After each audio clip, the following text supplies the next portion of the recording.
Hi everyone. Today we're going to turn a simple paper square into a fun zone.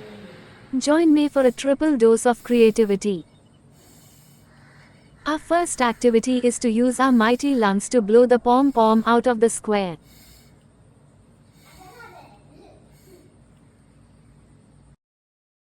Next up, let's blow those paper cups into the square. Who can get the most cups in? Go solo or challenge a friend for a blowout race.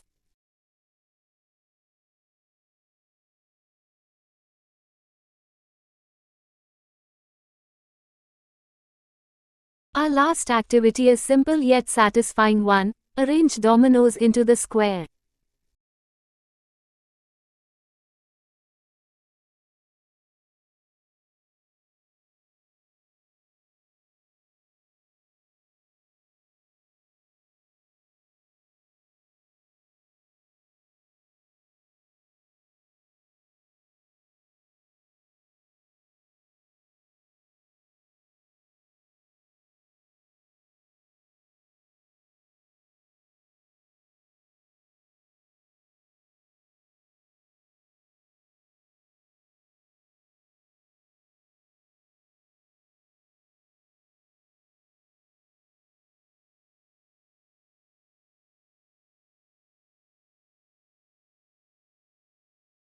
Thanks for tuning in. Don't forget to hit the subscribe button for more fun content.